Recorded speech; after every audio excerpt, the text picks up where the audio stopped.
Ladies and gentlemen, ang lokwatsirang palaka ay nagsimba. Kagaya ng ginagawa ko every Sunday ay nagasimba ako kung hindi ako masyadong occupied. Ang kanilang singer ay mga seminaryan at very interesting kasi ang kanilang kanta ay puro Christmas song. Kaya cover up ko rin ng kaunti ang mga guest dyan. So ayan, natutuwa ang mga tao, tahimik na lugar at walang mga bata na magulo. Kaya na-enjoy ako magpunta dyan kasi matahimik. You can find yourself pag matahimik. At ayan, tapos na ang aming mass. So, kinuhaan ko ulit ng video yung lugar na walang tao kung ano ang pagkakaiba. Siyempre, pag maraming tao, crowded. Pag walang tao, tahimik. Medyo empty. Totoo naman yan. Habang nagasimba tayo guys, kung tayo ay tumitingin sa tao, magulo ang isipan natin, hindi tayo makapag-concentrate. Pero pag hindi tayo tumitingin ng tao at ang tinitingnan natin ay yung ating focus sa pagsisimba at yung sarili natin, diyan natin makikita o maririnig ang katahimikan natin. So, na-enjoy talaga ako magpunta sa simbahan na ito kasi parang may disiplina yung mga tao na hindi nagaingay. At ayan, habang lumalabas ako, cover up ko pa rin. Napakaganda ng decoration kahit yung pag-ayos nila, very interesting. Nakaka-amaze na pumasok sa simbahan na ganito. At matutuwa ka rin sa paglabas mo kasi maganda ang mga humili ng mga pare, iba-iba ang mga pare nga nag-celebrate dyan at of course iba-iba rin ang taong pumupunta. Kaya na-amaze ako sa kanilang sitwasyon. Ngayon, pag labas ko ay dumaan ako sa Iloilo Mansion sa kanilang garden. Pero cover up ko pa rin yung building kasi old building at malaki.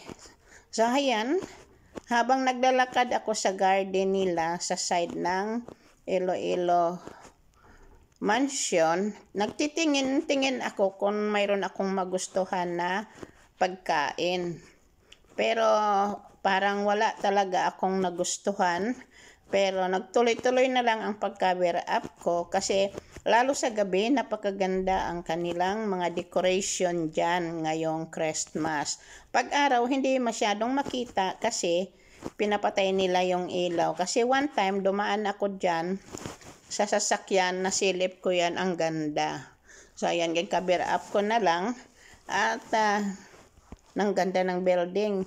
Kaya lang, di ko alam kung may taong nakatira dyan. Baka white lady lang ang nakatira dyan sa mansion. Kasi puro mga parang museum.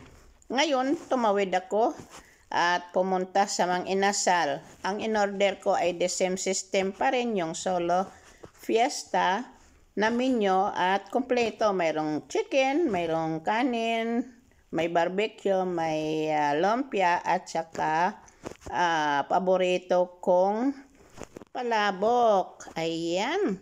So, habang kumakain ako dyan, ay tinitingnan ko o iniisip ko na ang ganitong klaseng pagkain, alam natin hindi masyadong healthy kasi iba ang nagluluto at hindi tayo. Pero for once in a while, sometimes lang naman natin ito ginagawa sa buhay natin. So, i-enjoy na lang natin. At ito, nako, parang 1 week na naman na hindi nakakain itong palaka. Kasi tingnan ninyo, walang hinto ang subo, sunod-sunod. Maliban sa Edith, kasama dyan. Sarap-sarap sa kanya yan.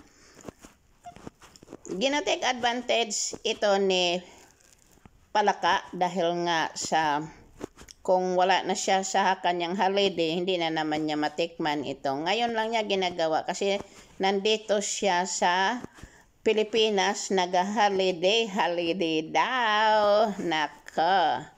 Ayan guys, to napaka swapang ng kumain.